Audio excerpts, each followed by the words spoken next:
Hi, everybody, and welcome back to Practical and Healing Applications of A Course in Miracles with me, Rebecca Quinn. Thank you for being here so much. And we are going to read from A Course in Miracles today. That's what we do in this class. I'm a Course in Miracles teacher. I have been a Course in Miracles teacher and student for 40 years now. And that is what I do. And we are going to be reading from A Course in Miracles, and we are going to be seeing if we can understand what A Course in Miracles is saying, and also learning how to apply these principles in A Course in Miracles. Why would we want to do that? Well, this is a Course in Miracles. It is not called a Course in Miracles for nothing. This is a self-study curriculum that when you apply these principles of self-love and forgiveness, then you experience miracles of love and peace and joy and abundance that are really natural. You know, who knew? Who knew? The Course in Miracles says miracles are natural. When they don't occur, something has gone wrong. So when peace and joy and abundance and happiness and love does not occur, then something's not right. Something's happening that's not natural, because miracles are natural, because love is natural, abundance is natural, the universe is friendly. And because the universe is friendly, and because the source of all of creation is loving, then when experiences of miracles and abundance and joy and love and safety occur, that's natural. And that's what A Course in Miracles is teaching us, that love and joy and safety and peace are natural. That's what's natural in the universe. Why? Because the source of all creation is love. It's only love. The Course in Miracles defines God as love, So Course in Miracles is going to teach you about the truth of reality. And when you are accepting and experiencing what is natural and real and true in reality, it's only going to be joyous. It's only going to be abundance, only going to be healing. So, all right. So let me turn myself on Facebook. And, all right. Okay, well, when it comes on, I will turn it on. All right. Okay, guys. Well, where we're going to be is we're going to be in the teacher's manual. So let's see. Let me go out here. All right. Okay, well, we are going to be in the teacher's manual in question number 7. And question number 7, I know, thank you. I'm trying to get myself on Facebook. Thank you, Mary. Yes, I'm trying, waiting. It hasn't clicked in yet on Facebook, but I'm looking. Okay. All right. So for you guys on Facebook so far, we are going to be in the teacher's manual. So Course in Miracles, teacher's manual. And question number, what did I say? Let me see where we're at. Question number 7. Question number 7. What are the characteristics of love's ministers? So we are going to be talking about those folks who are indeed love's ministers. Let me see if I can find that. Talking about there we are. There we are. Okay, hold on, guys. Let me turn myself on Facebook. Ha ha ha. I know that sounds a little kinky, but Facebook is making me do this. Okay, here we go. All right. There we go. Okay. We're live on Facebook. All right. And thank you, everybody, for reminding me and helping me out. Thank you, Mary. So happy to see you guys. So where we're at is we are in the Teacher's Manual of A Course in Miracles. A Course in Miracles is a self-study curriculum that was scribed through the channel Helen Schuckman many years ago at Columbia University. And this curriculum consists of 3 parts: a text, a workbook for students, 365 daily lessons, and a teacher's manual. Those who are called to teach these ideas. Now, Course in Miracles says that if you want to learn these ideas, you must teach these ideas. So the teachers of this curriculum are not some kind of special elite brand of Course in Miracles student. Whoever wants to learn A Course in Miracles is told in the curriculum that if you want to learn this curriculum, you must teach it, because that is the only way to learn anything, is to teach it. You know, if you want to have something, you must give it. If you want to learn something, you must teach it. And so the 3rd book of this curriculum is the Teacher's Manual, where you learn how to share these ideas with whoever the universe sends you, whoever you're around, whoever you're in relationship with. Why? So that you may learn it. So we're going to talk about what are the characteristics of the teachers of God, of God's teachers. Now, when I was preparing for this class, and I had already been hearing a lot about being one of God's ministers, being minister of God, a minister of love. And then when I did the never random number generator, excuse me, I put in the 3 books of the course. It brought up the 3rd book, the Teacher's Manual, and then it pulled up section number 4, which is what are the characteristics of God's teachers. But when I saw that, I heard what are the characteristics of love's ministers. And so I've titled this, what are the characteristics of love's ministers? So to be a teacher of God, to be a teacher of A Course in Miracles, it is to be a minister of love. That's what that means, to be a minister of love. So I am dedicating this to you who have decided to be a minister of love. Have you decided that you want to be a bringer of love into the world? Have you decided that you want to be helpful in the healing of humanity? You have become a minister of love. Course in Miracles calls you a teacher of God. That is true. And as a teacher of God, you are a minister of love. But since some people have an issue with the word God, let's do it tonight like, what are the characteristics of love's ministers? To be a teacher of God means you are a minister of love. Your function is to minister lovingly, to minister with love, to be helpful to others with love. What would love say to this person? How would love help this person? How would love heal this person? How would love heal you? So I dedicate this tonight to all of us who have become and are ministers of love, right?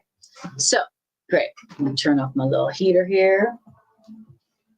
Oh, let me see. Too loud? All right. Beautiful. So we're going to talk about ourselves as ministers of love. What do we as ministers of love need to remember? How do we develop ourselves as ministers of love? How do we develop ourselves as ministers of love? What do we need to remember as ministers of love? What is it that we need to put our trust and faith in as ministers of love? Why? So that we can fulfill our God-given mission to be a minister of love. Because according to A Course in Miracles, that's how this world is saved. That's how this world is transformed from hell into heaven. And the Course in Miracles says that is possible, that this world be turned from hell to heaven. Have you ever noticed that this world seems like hell? If not for you, for a lot of people. A minister of love is somebody whose job, somebody who has accepted the job, volunteered to be a minister of love to transform hell that this world seems to be into heaven. Those who say, I want to take my part in transforming this world from hell into heaven, that's the ones who are the ministers of love, the teachers of God, who do indeed transform this world from hell into heaven. And if you want to learn about heaven and you want to experience only heaven, which really means reality, which means an experience of no death, no lack, no loss, only joy forever. If you want to experience that, the real world, then you must become someone who is a teacher of that, right? If you want to experience that kind of world, Course in Miracles tells us you must become a teacher of that world, teaching other people how to experience that world, the world, the Course in Miracles calls the real world, or heaven, or reality. So I want to experience that. Experiencing this world as hell is frightening, really, really frightening. As hell, this world is terrifying. I want to experience this world as heavenly. And of course, in Miracles tells us how to do that. And it's not because you're well born and have money, power, fame, money, physical pleasure. No, the way you experience this world as heaven instead of hell is you become a minister of love. You become a teacher of love. You become a love healer. You become a teacher of God. And of course, Miracles tells you how to do that, right? Okay, beautiful. I love it. Greg says, yes, that's a good trade. Hell, worry, and grief for heaven. Peace, love. That's a good deal. Are you somebody who's always looking for a good deal? Of course, in Miracles presents the best deal ever. Tricia says, I want to take my part of transforming this earth out of hell into heaven. I want to learn. I want to experience the real world. Me too, Tricia. Thank you. I join with you in that. Mary says, so grateful to hear these words and to see your pretty face. Thank you, Mary. My Libra ego loves to hear that. You know it does. Oh, you always light me up, and you always light me up too, Mary. Okay, so we are in the teacher's manual, and we are, as you can see, we're in the teacher's manual. Question number 4, what are the characteristics of love's ministers? Okay, so it's the actual text says, what are the characteristics of God's teachers? And I love that. And tonight I'm going to teach it as, what are the characteristics of love's ministers? So just for tonight, I want you to think about yourself as a love minister. You are a love minister. That's what you are. You are a minister of love. That's what you do. That's what you are. That is your function, your job, your vocation, your purpose that your Creator has given to you.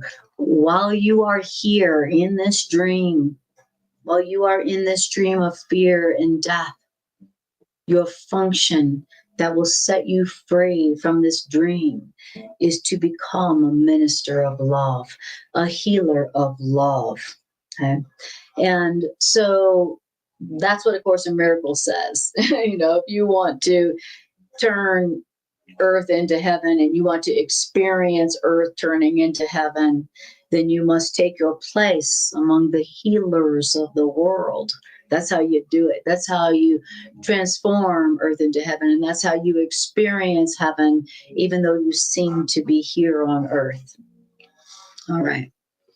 And then the Course in Miracles is telling us, what are the characteristics of the ministers of love who are transforming earth into heaven? I mean, Course in Miracles is telling me that yes, this is the ego's world. Yes, the ego has co-opted this world. If it isn't the ego's world, the ego has definitely co-opted it, obviously. And despite the fact that the ego has obviously co-opted this world, maybe you might perceive that the devil has co-opted this world, that there's something you can do here that takes the world back from the devil, that takes the world back from the ego and turns this world from a prison house, a hell, into heaven, the real world. And we are the means to do it. That's what A Course in Miracles is telling us. That happens not because God goes, oh, I'm doing blah, blah, blah. But the way that earth is turned into heaven is not because God does it, but because we do that. We do that through ministering to the world with love, with truth, with guiltlessness. We release everyone from guilt. We undo and correct the belief in sin for everyone here, because it is the belief in sin and guilt that has turned this world into hell. It is the belief in sin that the ego and the devil has used to turn this place into hell, into a prison camp, prison house. So we're now going to talk about the characteristics of love's ministers, those who turn hell, the prison house, into heaven. Okay, we're going to talk about the characteristics that you will be developing within yourself as you turn earth into heaven. Okay, beautiful. I love it. Mary says it's transforming us to be creative and powerful through love. Amen to that. Yes. And Tricia says, page 8 in the teacher's manual in the blue book. Thank you. Excellent. Thank you for that. And Mary says, I am a love minister. Love that. Yes, you are, Mary. You are a love minister. And I know you, so I know that's true about you. Right. Anybody who's tuning into this, anybody who's interested in A Course in Miracles, anybody who loves A Course in Miracles really is a minister of love, even though they may not have accepted that or experienced that yet. But you know you are. You know who you are. Okay, here we go. So we are in, you see where we're at. And also I want to remind you to like, share, and subscribe. That lets the algorithm know that this content is important and it pushes it out to more people. So let's do that, because what does the world need more than this? Okay. Wonderful. Okay. So we are teacher's manual.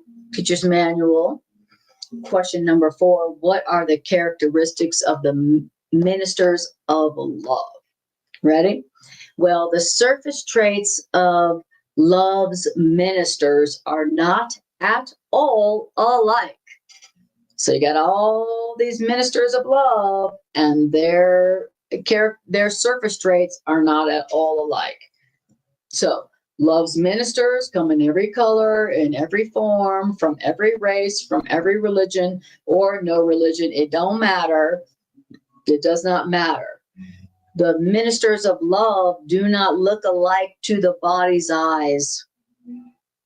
The ministers of love come from vastly different backgrounds. The experiences of the world of the ministers of love vary greatly, and the superficial so-called personalities of the ministers of love are quite distinct. So, us ministers of love, we don't look alike, sound alike, we don't have the same backgrounds. It don't matter. The surface traits of the ministers of love are not at all alike to the body's eyes. Now, it says, and the so-called personalities of all the ministers of love, they are quite distinct. So the ministers of love, they're all going to look different and sound different, and they're all going to look different. Okay. And nor at the beginning stages of the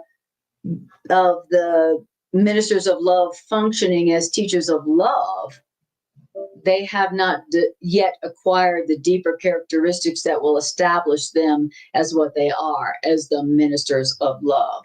So when you're in the beginning stages of being a minister of love, then you have not acquired the deeper characteristics of being a minister of love that will eventually establish you as a minister of love. So when you're at the beginning of your functioning as a minister of love, you're not going to look like a minister of love at all. Definitely your friends would not be saying, she's a minister of love. At the beginning of your functioning as a minister of love, you're not going to look like a minister of love. People around you would be like, she crazy.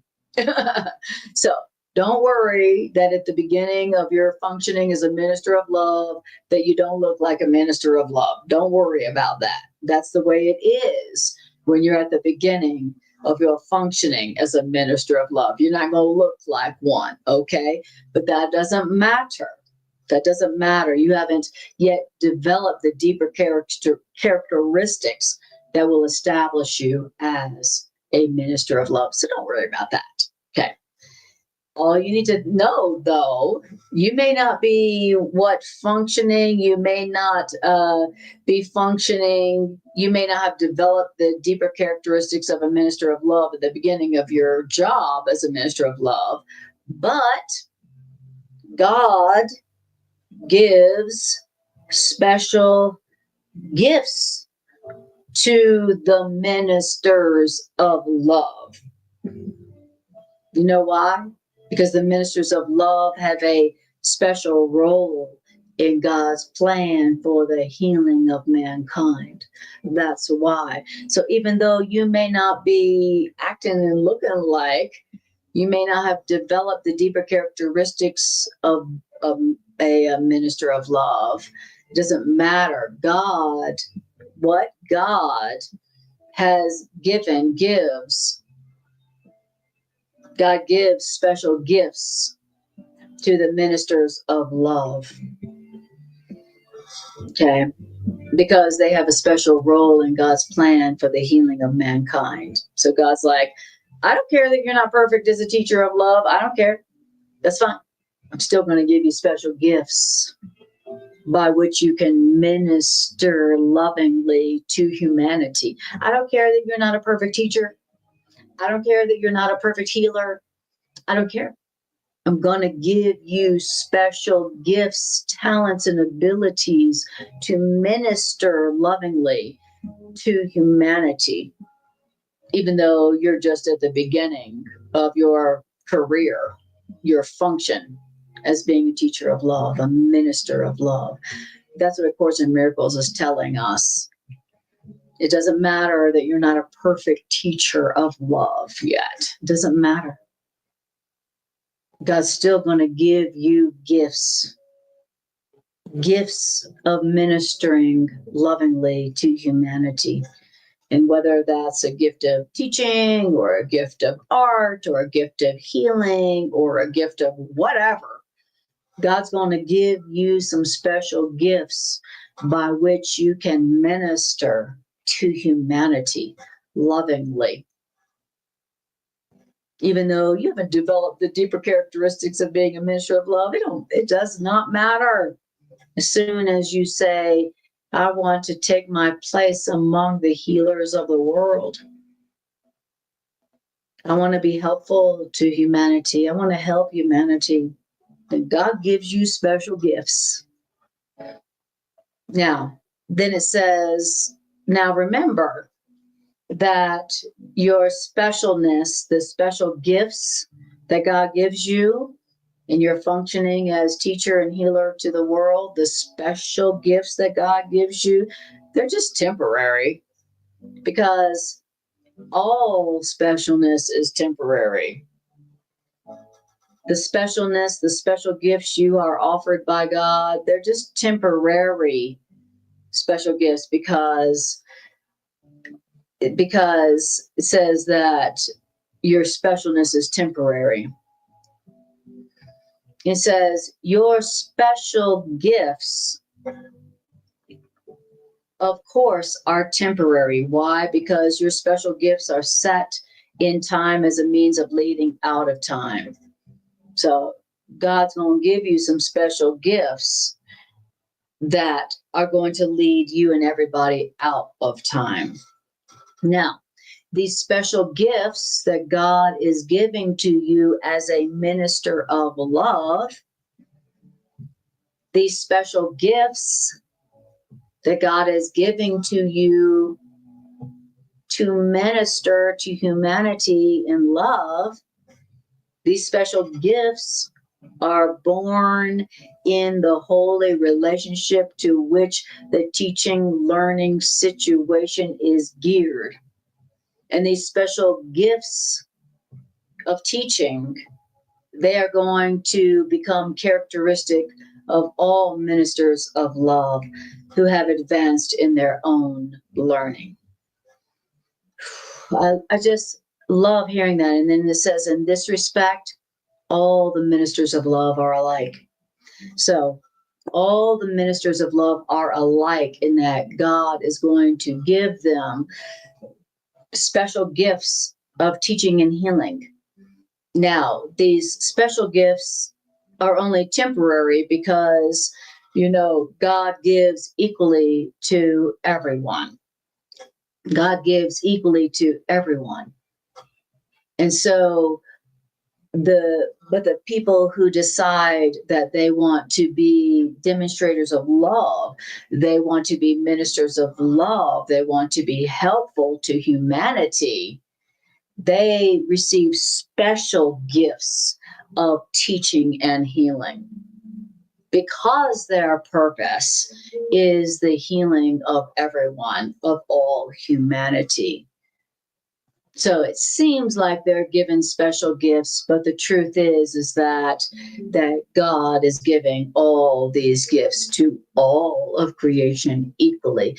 But the ones who say, okay, I want to be a part of the healing of humanity, the ones who say that first, they are the ones who first are given the gifts, the special gifts of teaching and healing that will enable them to give healing and teaching of love to humanity.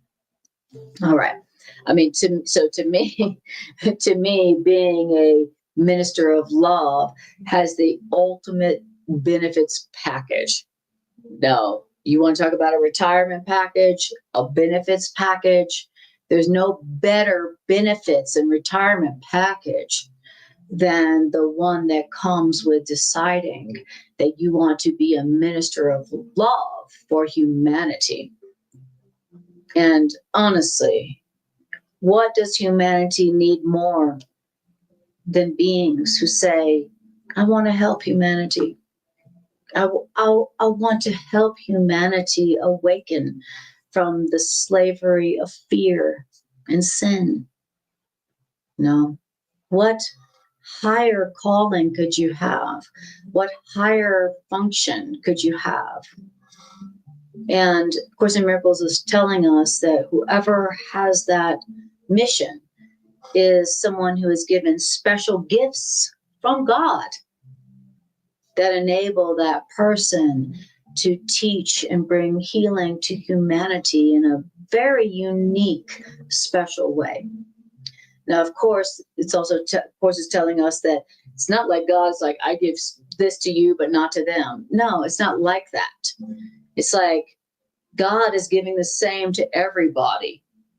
But the people who decide they want to work for God, they want to work for love and the healing of the world, those are the ones who experience what God wants for everybody first. Right. If your purpose is to help humanity, to bring love and peace and joy to humanity, then all that God wants to give everybody, you get first, but only as a witness to everybody as to what God wants to give to everybody. Okay. All right. Beautiful. Oh, that was one paragraph. Okay. All right. And by the way, this is part 1. I think I put that in the title. This is part 1 because the characteristics of the messengers of love is a very long section. I don't know if I'll do the whole thing, but I knew for sure I wasn't going to cover all the characteristics of the ministers of God in one session. So I figured I'd just put part 1. All right. I love it. Greg says, it's a special gift to be able to see the good in the circumstance when everybody else is only perceiving bad. Thank you, Greg. That is absolutely true and beautiful. It is a special gift. And that's what the Course of Miracles calls that vision. You know, one of the special gifts that is given to the ministers of love is vision, you know, where what is vision? You're like, here's something that everybody calls bad, and you see the good in that, and you affirm the good in that, and you strengthen the good in that. That is a gift. The Course of Miracles goes on to say that vision is one of God's gifts. Vision, the ability to see the good, the helpful in any situation that everybody else around you is calling bad. Thank you, Greg.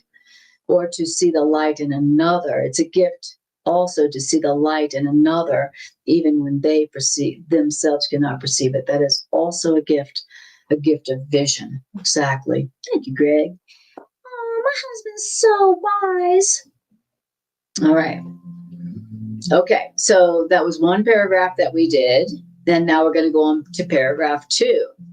Now, all differences among the children of God are temporary.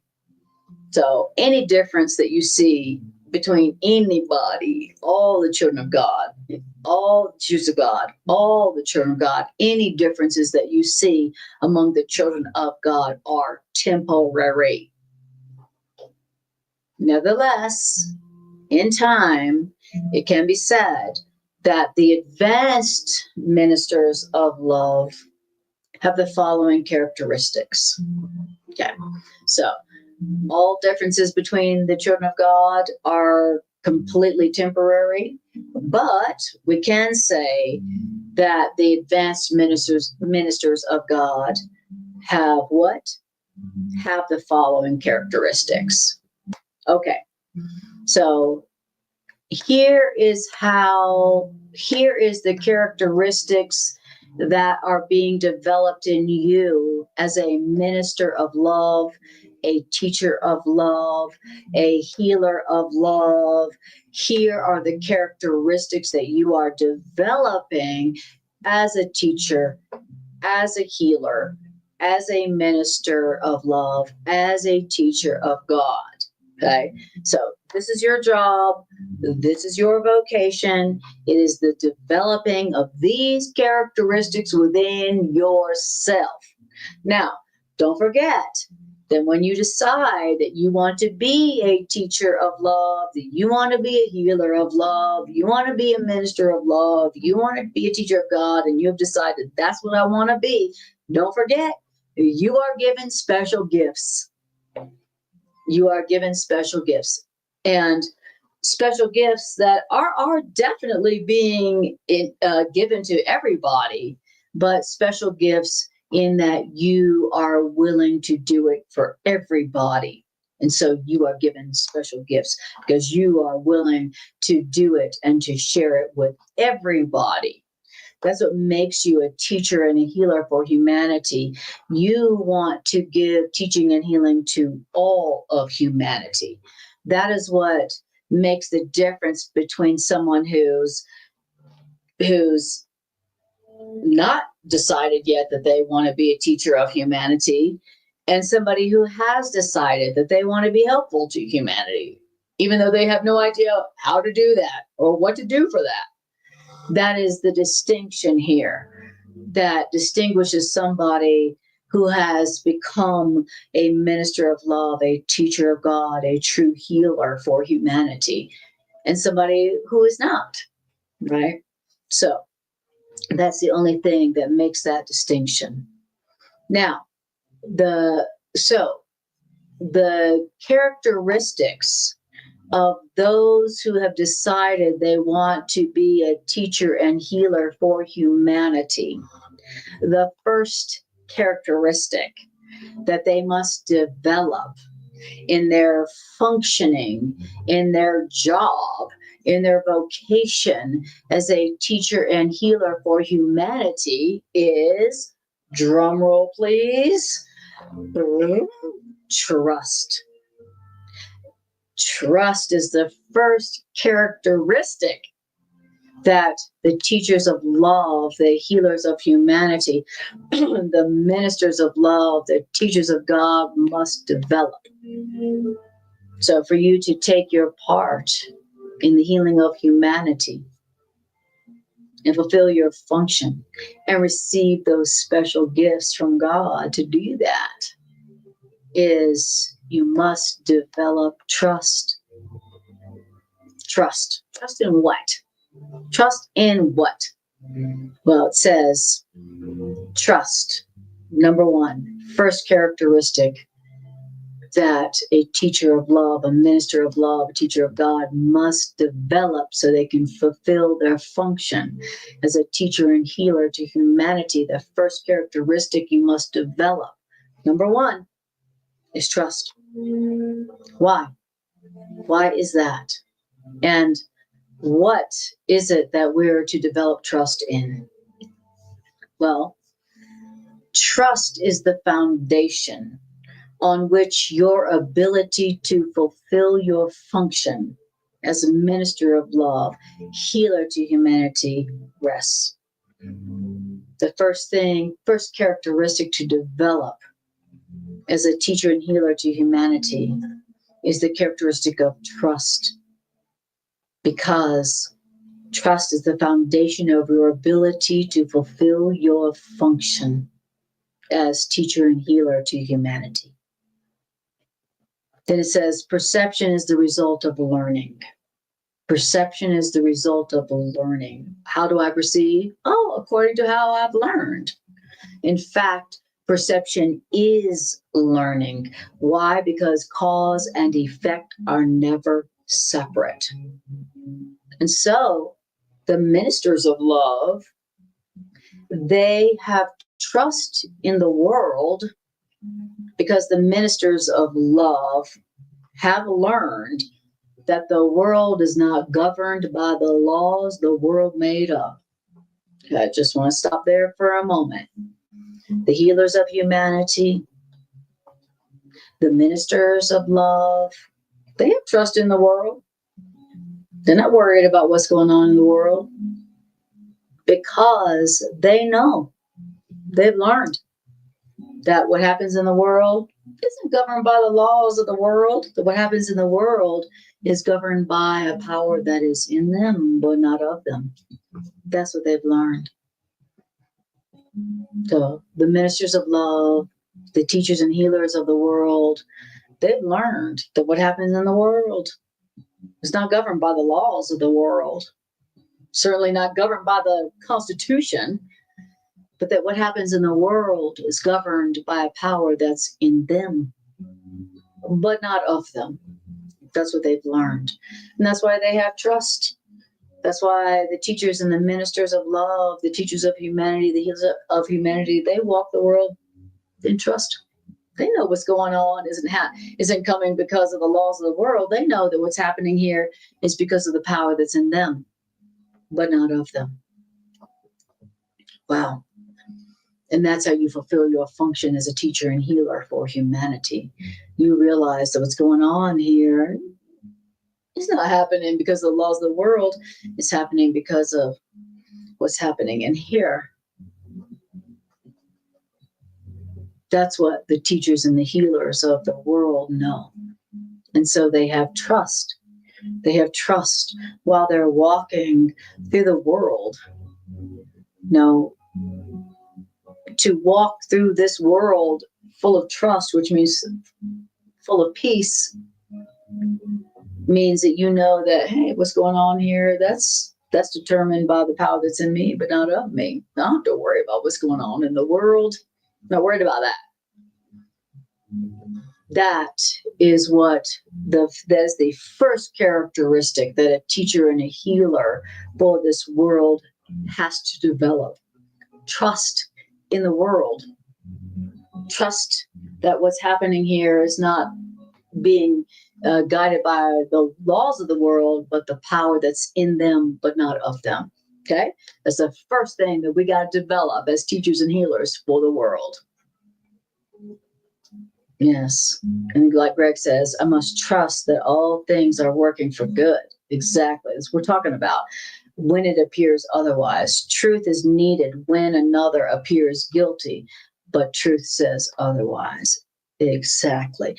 Trust in the truth. Trust in the truth, no matter what seems to be happening in the world. Thank you. Exactly.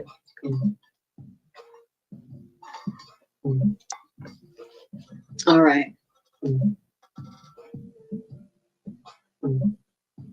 Okay. Interesting song that's playing. That's great. That's all right. Okay. Just to make sure everybody's awake. Okay. So we're still in paragraph 1, and we're talking about trust. It says, so trust is the foundation on which our ability to fulfill our function of healing the world is based. It says perception is the result of learning. In fact, perception is learning because cause and effect are never separate. We, the ministers of love, have trust in the world because we, the ministers of love, have learned that the world is not governed by the laws the world made up. The world is governed by a power that is in us, but not of us. And it is this power that is in us, but not of us, that keeps all things safe. And this is what the teachers and the healers of humanity have trust in. They have developed trust in that. And it is this power that they have developed trust in that keeps what? All things safe. And it is through this power that is in us, but not of us, that we, the ministers of love, look on a forgiven world. Wow. So that is the first characteristic that we, the teachers and the healers of humanity, are being called upon to develop, so that we might look upon the world as safe, no matter what is happening in the world as we see it. That's the first characteristic that we develop as ministers of love, teachers and healers for the world and for humanity. Trusting that what's happening here on the earth, in the world, that's not determined by the laws of the world. That's determined by the power that's in us, but not of us. And because of that, then we have trust in the world. We have trust in the power that keeps all things safe in the world. Wow. And that's what it means to look on a forgiven world. When you know that the world you're looking on, that's not governed by the laws of the world, it's governed by the power that's in you, but not of you, it's easy to forgive the world. When you know that what's happening in the world is not caused by the world, but what's happening in you, now you can forgive the world. And that's your part in the healing of the world. Love it. Trisha says, if only to ask to have the faith of the size of a mustard seed. Amen. We're talking about having trust. It's the same as talking about having faith, Trisha. Thank you for saying that faith, having faith, only the faith of a mustard seed, only the teeny tiny littlest of faith, teeny tiny like a mustard seed, having trust in that power that's in you, but not of you, to determine what's going on in the world. That's all it takes, is the teeniest, tiniest faith in that power that's in you, but not of you, to have an experience of the world that is safe. That is our function as teachers of love and ministers of love and healers of humanity. Wow. Amazing. I tell you what, the Course in Miracles is so deep, you could take one paragraph and spend a lifetime on it. Now we're in paragraph 2. So we did the prelude, and now we're on trust paragraph. We're on paragraph number 2 of trust. All right. It says, now, when this power that's in you, but not of you, has one time been experienced, then it will be impossible to trust your own petty strength again. One time where you have experienced this power that's in you, but it is not of you. One time, you'll never be able to trust your own petty strength again. You know why? Because who would attempt to fly with the tiny strength of a sparrow when the mighty wings of an eagle have been given them? And who would place their faith in the shabby offerings of the fearful mind when the gifts of God are laid before them? Who? And what is it that induces us, the teachers of love, to make this shift? What shift? Oh, the shift from trying to fly with the tiny strength of a sparrow to the mighty wings of an eagle that is given us. Okay, so that's the shift that is at hand for us as the ministers of love. We are being offered a shift, where it used to be in my life in the past, I was trying to fly with the tiny wings of a sparrow. But now I have experienced a shift where I am being offered the wings of an eagle to fly with. Right? This is a shift. And what is it that induces us to make that shift from trying to fly with the tiny wings of the sparrow to the mighty wings of the eagle? What induces us as ministers of love to make this shift? Okay? I know I've been trying to fly with the tiny wings of the sparrow. How about you?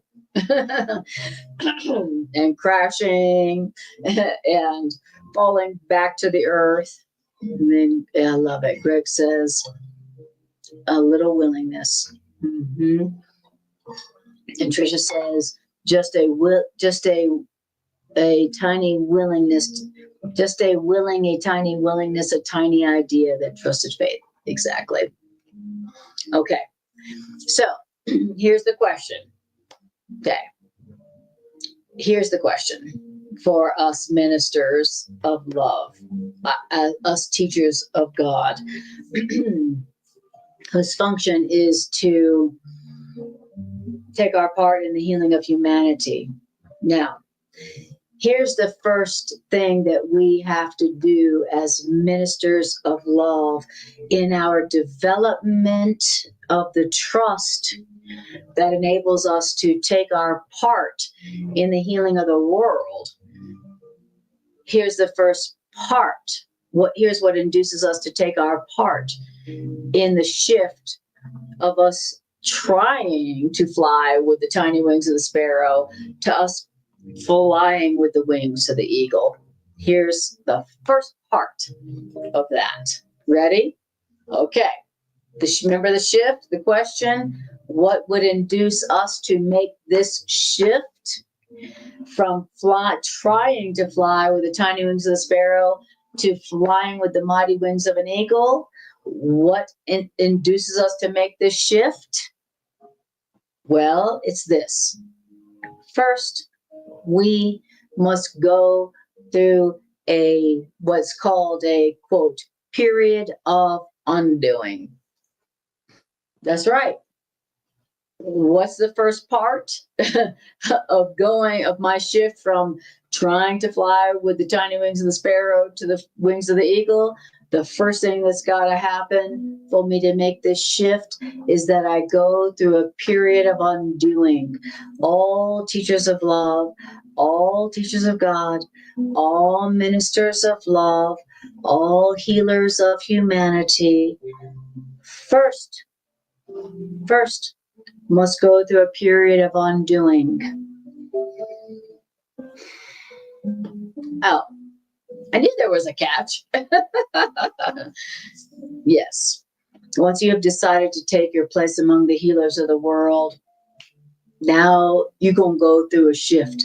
Now something's going to occur that's going to induce you. You know, unfortunately, humans don't change without being induced. Unfortunately, we don't shift from our lack of faith, flying with the tiny wings of a sparrow to the mighty wings of an eagle. We don't make that shift voluntarily. Unfortunately, humans don't change until they're forced to. No. All right, then. That's why the first period that the teachers of love, the ministers of love, the teachers of God must go through is a period of undoing. Now, this period of undoing need not be painful, but it usually is so experienced as painful. Why? Because in this initial period of shifting, it seems like things are being taken away from you, minister of love, teacher of God, healer of humanity. It seems like things are being taken away from you. You've decided, I want to take my part in the healing of humanity. I want to be a minister of love for the world. Okay. And then the first thing that needs to happen for you to make that shift is a period of undoing where it seems like things are being taken away from you.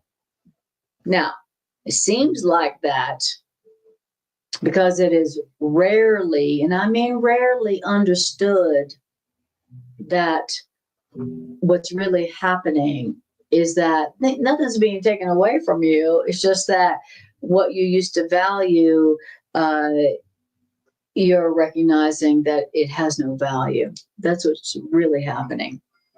It seems like things are being taken away from you, but really you're recognizing that what you used to value really has no value.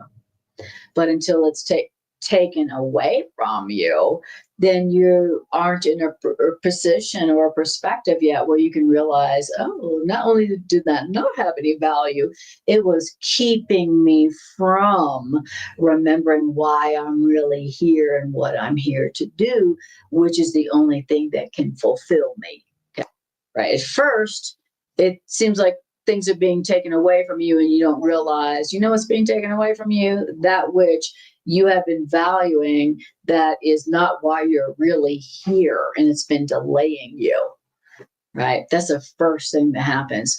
All the things that you've been valuing above taking your part in the healing of humanity is revealed to you, and it seems to be being taken away from you. And at first, you're not going to realize it's being taken away from you because it's not helping you to fulfill the only purpose that you're here for and the only thing that can fulfill you.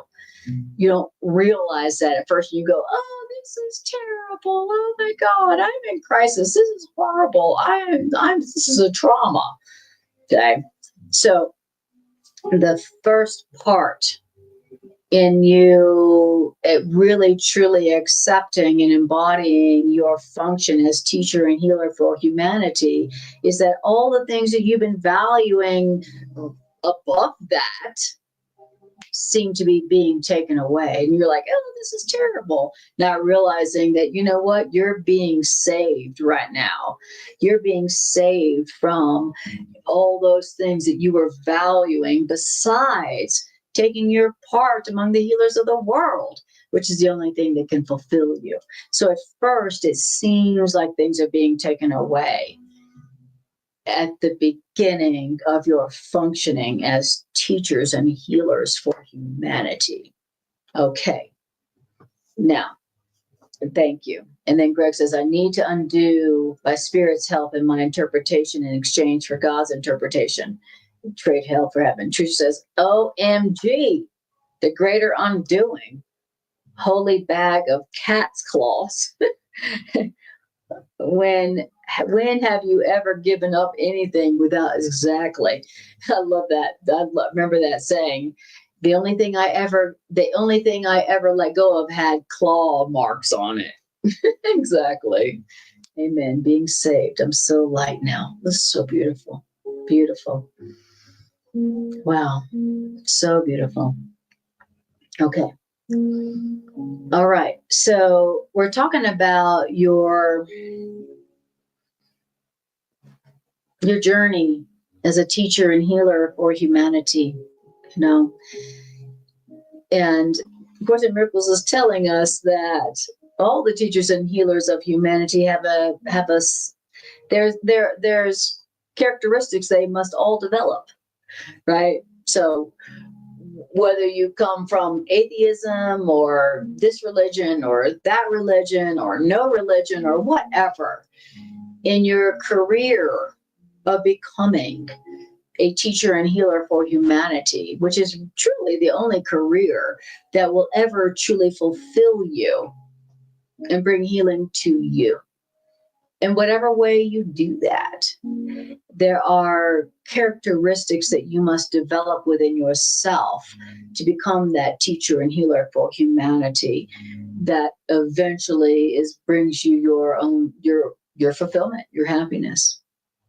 Of course, a miracle says that you don't experience the real world, the happy, sacrificial-free, fear-free life. You don't experience that real world until you take your part in the healing of the ego world, the false world that you took part in making. So it's like, you want to experience the real world, you want to experience heaven, then you got to take your part in the forgiving of the world you made, which is the world that you have only reason to be afraid of and afraid in. All right. Beautiful. Beautiful. Trish says, that's your saying, Anna. Mm-hmm. Exactly. That is my saying. But I saw it somewhere else, that everything I've ever let go of had claw marks on it. Well, the first thing that we develop, the first characteristic that we develop as teacher and healer for the world is trust. Trust in the power that's in us, but not of us. Trust. Trust that enables us to let go of all the things that we used to value besides being loving and being helpful. Let go of all that. All the things that you thought were of value besides taking your part amongst the healers of humanity. Letting go of that. But, you know, Spirit is so loving. God is so loving. God knows that we're not be like, oh, all those things that I've valued besides being helpful to humanity, I don't need that anymore. I just let it go. The Spirit knows that we're not like that yet. And so Spirit's like, I'm going to set things up for you where it seems like those things are being taken away from you. And you're going to be tempted to go, this is terrible. I'm losing. But Spirit knows that eventually you'll realize that, oh, that's not being taken from me. I'm recognizing that all the things I used to value, besides taking my part among the healers of the world, is not really valuable. But I didn't recognize that until it seemed to be being taken away from me. And then only then, when it seemed to be taken away from me, did I realize that was holding me down. That was holding me back. That was keeping me preoccupied with something that could never make me happy, could never fulfill me. Oh, thank you. So that's the first part in developing the characteristics of your real and only function and job here on earth at this time, is the development of trust. And the development of trust in what? In the power that's in you, but not of you. Okay. So then it says, we're still in paragraph 2, and it says, first, you must go through what might be called a period of undoing. This need not be painful, but it's usually so experienced because it seems as if things are being taken away, but it's rarely understood initially that really its lack of value is merely being recognized. But how can lack of value of something in your life be perceived unless you, the perceiver, are in a position where you must see things in a different light? Exactly. It says, now you are not yet at a point which you can make this shift entirely internally. And that's why love's plan for you to take your part amongst the healers of the world will sometimes call for what seems to be external changes in what seems to be your external circumstances. Sometimes you can't make that shift from, oh, that's not valuable, and this is valuable. Sometimes you can't make that shift entirely internally. And that's when Spirit calls for changes in what seems to be your external circumstances, so that you're forced to be able to see things from a new perspective. What new perspective? From the perspective of what's really valuable here. What really makes me happy? What is really valuable here in the world of time and space? What's really valuable here? Oh, yeah.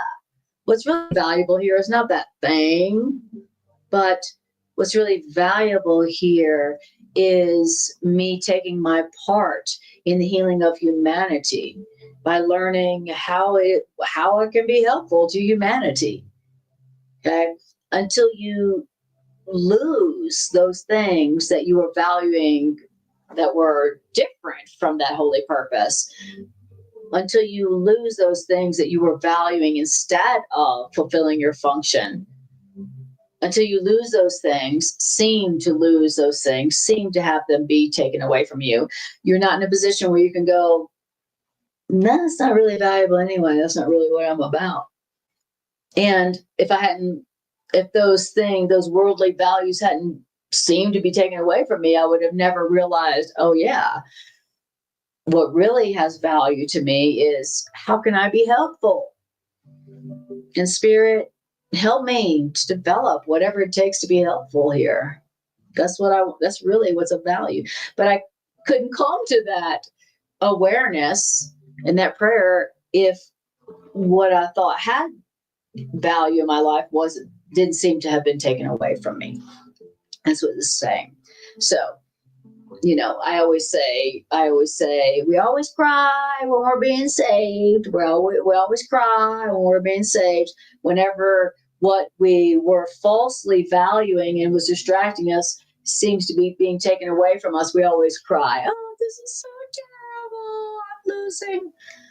Not realizing that what we thought was valuable was being taken away, so that we can recognize what is valuable and focus on that and experience the fulfillment that comes from that. All right. Beautiful. Trisha says, I am laughing here. I love it. Mary says, truth is so needed. Mary says, it definitely seems like things are being taken away from me. Indeed. Thanks for sharing that, Mary. So Mary is saying she is in that place where things seem to be being taken away from her. So, okay, then what does that mean, Mary? That means that you are in process. You are in process. You are developing the characteristics of a minister of love. You are developing that. How do you know? Because it seems like things that you value are being taken away from you. Because that's the first part, right? Thank you. And then Mary says, money issues overtake me and I need help from Holy Spirit. Yes. So Mary, what I hear you saying is that it seems like money is being taken away from you. Well, remember that at the beginning phases where you're developing your deeper characteristics as ministers of love, remember at the beginning of that development phase, things seem to be being taken away from you. And what are those things that seem to be being taken away from you? It's the things that you were valuing more than your real function and purpose as a teacher and a healer for humanity. Why? Because only when those old values are being taken away are you in a position now to go, oh, that wasn't really valuable anyway. But until it's taken away, you're not in a position to look at it and go, that's not really valuable anyway. Oh, as a matter of fact, not only is it not valuable, it was holding me down. It was holding me back. It was keeping me preoccupied with what I'm not here for. So thank you, Mary, for sharing that particular thing in your experience that seems to be being taken away from you. Thank you so much. All right. Okay. Now, here's the next thing you need to know about whatever seems to be being taken away from you right now. Okay. So let me just ask you, what is it right now that seems to be being taken away from you right now that seems very upsetting? What is it that you seem to be losing right now? Especially if you are somebody who has said, I do want to take my place among the healers of humanity. I do. I don't know how to do it. I don't know what to do. And I don't believe I'm worthy of it, but I want to take my part in the healing of humanity. Okay. If you have said that, if you have felt that, if you have prayed that, then you can be sure that the next step is that there will be things that you used to value that will be seeming to be being taken away from you. And what is that right now? And if you are in a place in your life right now where it seems like things are being taken away from you, then there's a very good chance that you have initiated and you have begun that progression, that development process where you are allowing yourself to be developed into a glorious, masterful teacher of love, minister of love, teacher of God. Okay? Because apparently that's how our careers as ministers of love begins. Isn't that interesting? How do our ministers of love careers begin? Well, first you decide that's what you want to be, in whatever form you say that in. And then the second thing is things that you used to value besides being a teacher and healer for humanity seem to be taken away from you, and you call it a crisis. You experience that as pain. That is how your career, your vocation, your function as a teacher and healer for humanity begins. It begins by going, I would like to take my place among the healers of humanity. And oh my God, look at what I'm losing. Look at what seems to be being taken away from me. Money, power, fame, specialness, whatever, you name it, some kind, whatever it is that you have been valuing and worshiping more than why you're here is what will seem to be being taken away from you. All right. Yes. Church says, as I walk with you, Mary, I have to tell you, Mary, I'm walking with Sabbath. You beautiful, beautiful. All right. Trust. Okay. Cause I live. Okay. Beautiful. All right. All right, guys. I have to take a break for a moment. I have to run to the bathroom. It's so embarrassing as a teacher of God. But I have to run to the bathroom. I'll be right back. So give me 2 minutes.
All right, you guys. Did you guys talk amongst yourselves? Of course, I've never had to pee so bad in my life. Of course. All right. Okay, great. We're doing so great. We have 15 more minutes of our class, and I love it. Thank you. All right, let's go on. Thank you for your patience with me as I had to run to the bathroom, of course. Okay. Greg says, before being a healer of God, we valued guilt and condemnation. Exactly. Exactly.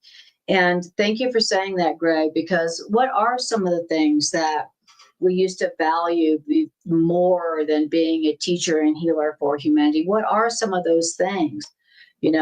Those are the things that will seem to be being taken away from us, where we don't realize that we're actually being released and freed up so that we can put our attention on the real reason we're here, which is being a minister of love, a teacher and healer for humanity, especially in these transitional times for humanity. What are some of those things that we used to value more than that? Well, For starters, I used to value getting love, getting power, fame, money, physical pleasure, getting specialness, getting security, getting something from outside of myself, though whatever it was, whatever it is that you have been valuing more than being who and what you are, what you came here to do, what you were created to be, and what you came here to earth to do for humanity who has one with you, whatever that was, that is what will seem to be being taken away from you that you will be crying about. I've lost money. I've lost power. I've lost fame.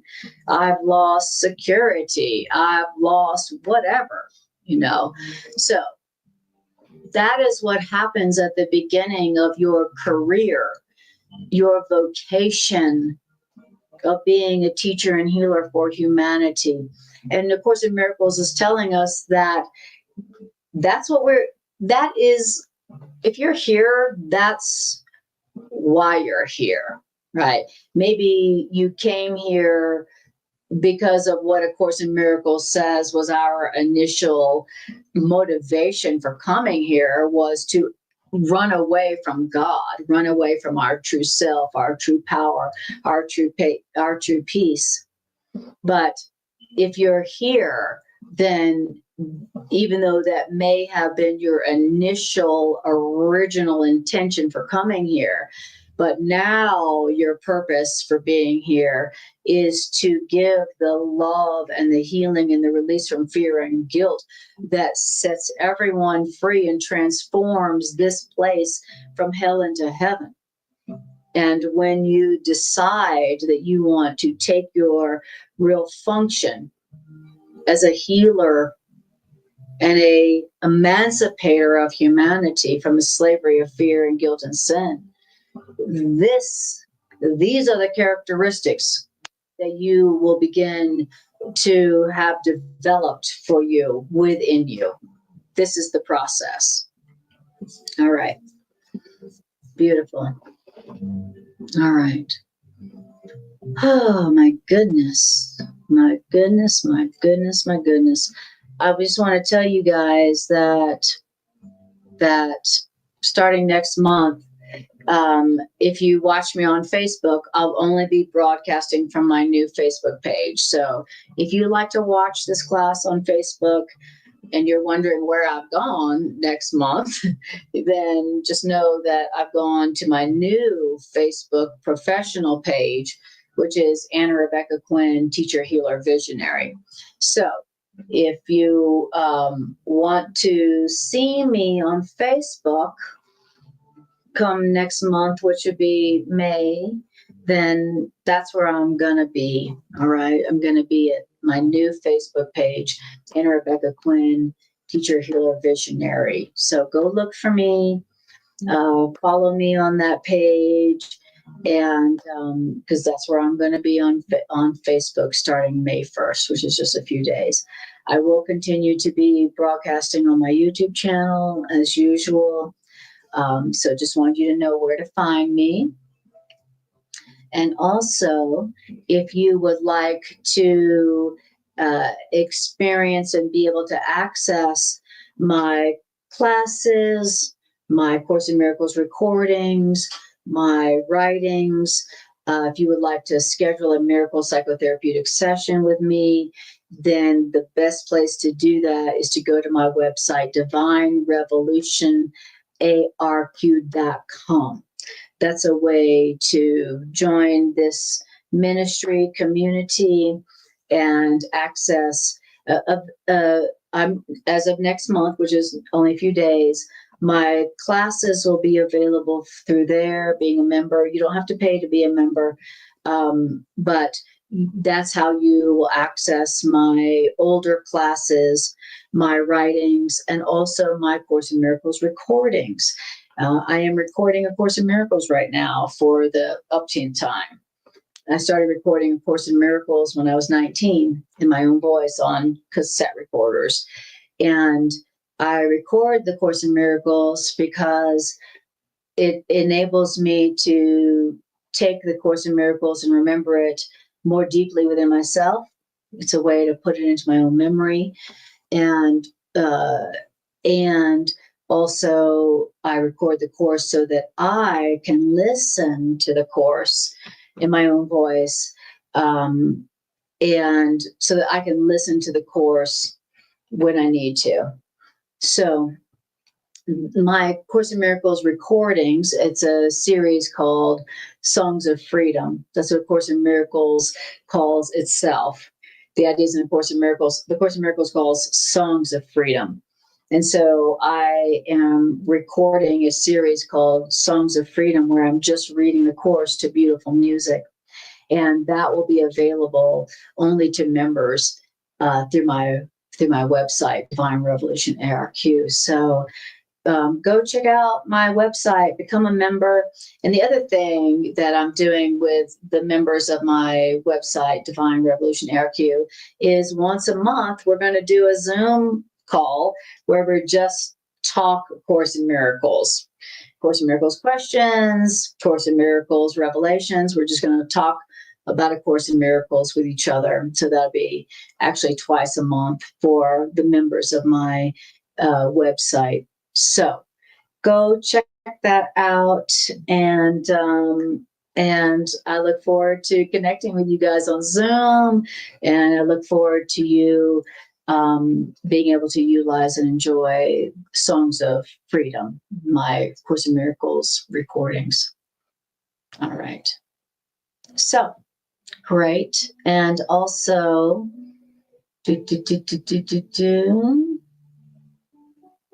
I wanted to tell you guys also that this coming Saturday at the Rocky Mountain Miracle Center is number 2 of mine and Dr. Carla's monthly Course in Miracles play shop at the Rocky Mountain Miracle Center. So, and it's all about cultivating miracles through community. So if you are in the Denver area and you would like to do a Course in Miracles play shop, where we are talking about what it takes to connect more deeply in community through the ideas of A Course in Miracles, so that we can experience the family of God and the support and the love and the joy and the healing that comes through our joining with our brothers and sisters, then that's something great to do. Maybe eventually we'll do that online as well, but for now it's in person at the Rocky Mountain Miracle Center from 10 to 3. If that's something you would like to join us with, then you got a QR code right there on the screen. Oh, yeah, there it is. Or you can reach out to me or Dr. Carla to do that. It's a monthly group that we're doing at the Rocky Mountain Miracle Center, where we're taking the ideas of Course in Miracles and we're playing with them and using them and deepening our experience of the ideas of Course in Miracles. And this Saturday is going to be about using the ideas of Course in Miracles to create a greater sense of community in our immediate life and in our world in general. So that's what's going on there. And then also there's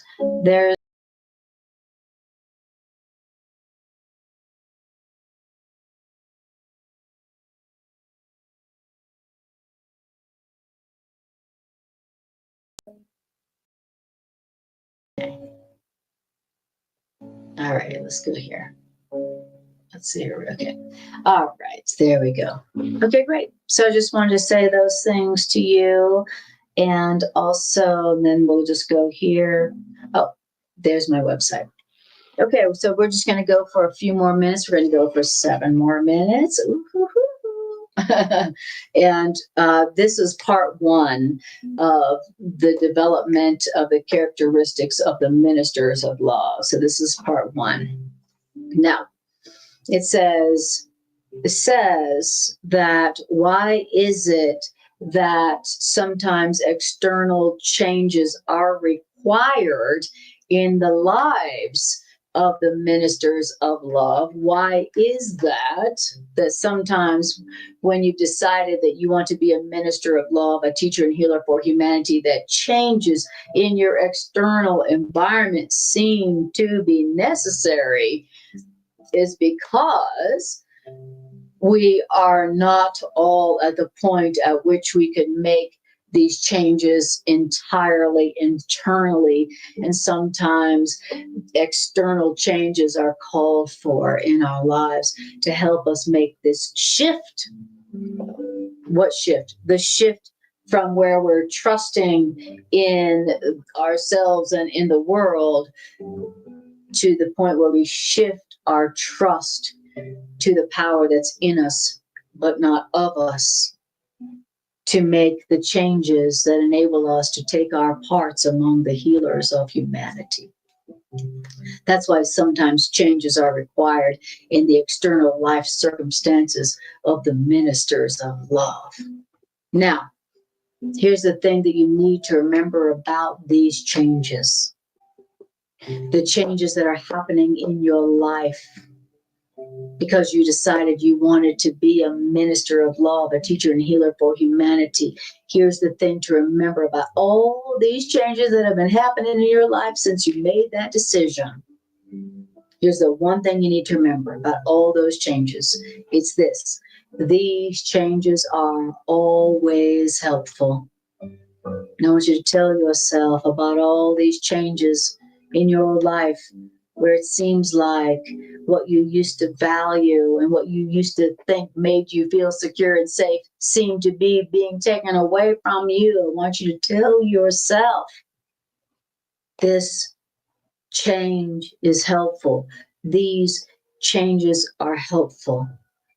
And why is it that this curriculum, our teacher is telling us to tell us that and to remember that when we're experiencing these changes where it seems like something that we value is being taken from us? Why is it telling us to say to ourselves, all these changes are helpful? Why? Because when you,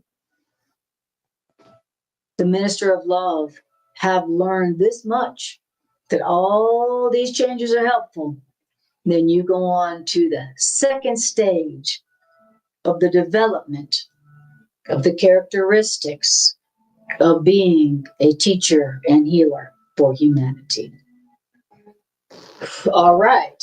So stage one is, I want to take my part among the healers of humanity. I want to be helpful. Step two, all the things that you value more than that will seem to be being taken away from you, and you will be upset. And then the next part, you go, all these changes are helpful, even if I don't understand it, even if I don't believe that, all these changes are helpful. And then you go on to the next stage, the development of the characteristics of being a teacher and healer for humanity. And then what's that comes after that, paragraph 4, that's for part 2. All right. So we did talk about trust is the first part. Yep. And then maybe next week we'll continue on with the development of the trust that you need to develop as a teacher and healer for humanity, which is the first characteristic. So maybe we'll start with that next week. All right. Beautiful. Thank you. I love it. Trish says, love you and love Songs of Freedom. Thank you. Yeah, if you guys haven't checked out Songs of Freedom yet, right now you can go to my YouTube channel and you can still see Songs of Freedom. Shortly, they'll only be available through my website. But before that happens, go to my YouTube channel and check out Songs of Freedom. And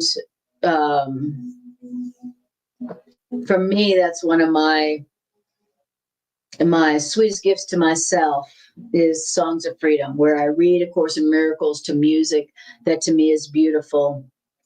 And it keeps me sane. There are times when I'm not remembering the truth myself, or I'm not sane enough to pick up the Course. or watch a class. And in those times, I just turn on Songs of Freedom and I just do something that feels good to me. And it ensures that these ideas are coming into my mind, even when my ego is really resistant. So go check those out on my YouTube channel, Songs of Freedom. I've done 8 so far. I haven't made 8 yet public, but go check those out. And then soon they won't be available on my YouTube channel, and you'll only be able to access them through my website. But go check them out and feel my love coming through them to you. All right, so we're stopping there, and now we're going to do our integration meditation. All right. I appreciate you all so much for being here and joining this broadcast. Truly, the more who believe in these ideas, the stronger they become. So thank you for joining this broadcast. Thank you for joining your belief and your desire and your willingness to these ideas to make them stronger for humanity. Humanity needs these ideas to be made stronger. Humanity needs these ideas. Humanity is in deep, deep, deep need of healing and peace and abundance. And the more of us who join and agree on these ideas, the stronger they become for all of humanity. So on behalf of humanity that desperately needs these ideas, on behalf of humanity who's dying for these ideas, thank you for being here and joining your energy and your desire and your willingness to these ideas. Thank you on behalf of humanity. Thank you. All right. Okay, guys, now we're going to do our integration meditation. And what we're going to do here is we are going to just close our eyes. If you're not driving or operating heavy machinery, we're going to close our eyes and we are going to just be with these ideas for a few minutes, just 2 minutes. It's what I call the closing integration meditation. I'm going to turn up the music a little bit. I want you to, if you're able to, close your eyes and take a breath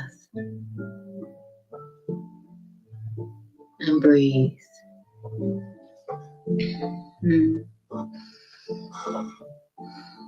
And just feel. I want you just feel how these ideas feel in your heart, in your mind. How does it feel to have heard these ideas in a circle of like-minded, mighty companions? Just breathe and feel. Notice how they feel. Notice how they feel.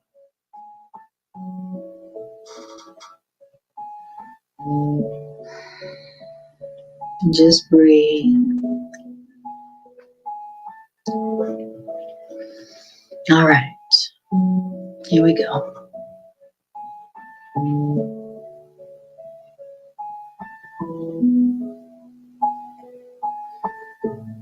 All right. First, I want you to tell yourself, I am among the ministers of love.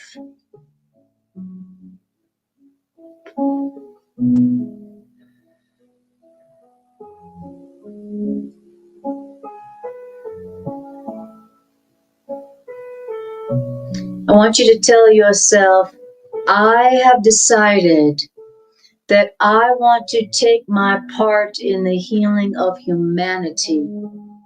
I have. I may not know how to do it. I may not believe I am worthy to do that or able to do that, but I want to do that. And I have decided that that's what I want my life to be about here. being helpful, bringing the peace of God into this world. That's what I want to do. I may not know how to do it. I may not have faith I can do it. I may not believe I'm worthy to do that, but I want to do that. I want to take my part in the healing of humanity. I realize that their peace is my peace, that their peace is not separate from my peace. I get that. I realize that. I have seen that.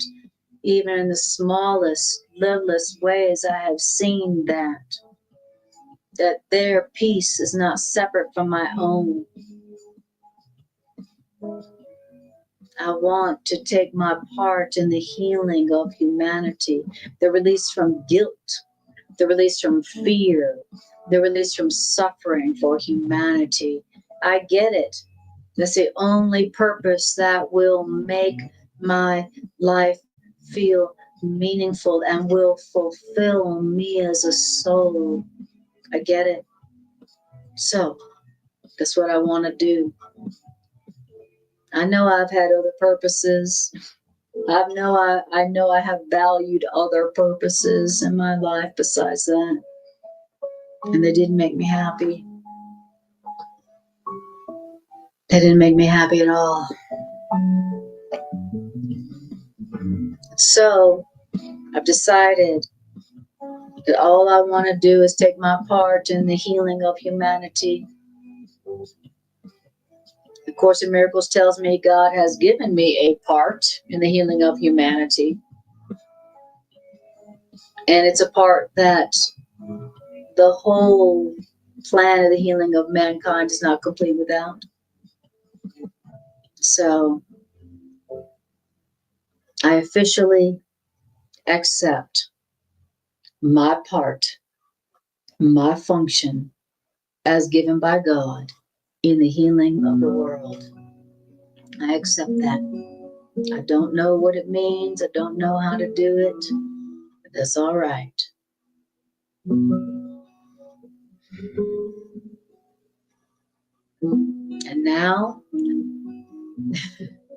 And now, when it seems like something in my life seems to be being taken away from me, when it seems like I'm losing something now, help me, Spirit, to remember that what's really happening is I'm being helped to see the lack of value of that compared to what I'm really here to do. Help me, Spirit, to remember that and help me to develop the trust in the power that's in me but not of me to govern this world. Help me. And thank you. Help me to remember that whatever it is that I seem to be losing right now is something that was holding me back from fulfilling the only purpose I'm here to do, the only purpose that will make me happy. Help me to see that, Spirit. Help me to remember that. Help me to have trust in that. Help me to have trust in the power that's in me, but not of me during this transition. Help me to understand what's going on here so that I might not be afraid. And breathe. And breathe.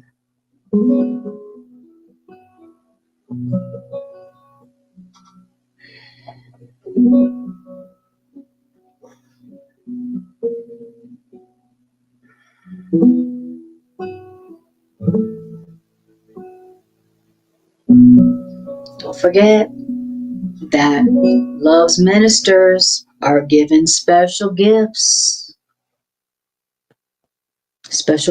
to accomplish your function. All right. Okay, guys. Thank you for being here. Thanks for sharing, and subscribing. Thank you for your super chats. Um, Thank you for being here, and I appreciate you all more than I can say. Check out my website, Divine Revolution ARQ, and also come join with us every first Saturday of the month at the Rocky Mountain Miracle Center, me and Dr. Carla, where we take A Course in Miracles ideas and we play with them and use them all day long. I appreciate you all more than I can say, and I'll see you next time. I see ya. So happy to be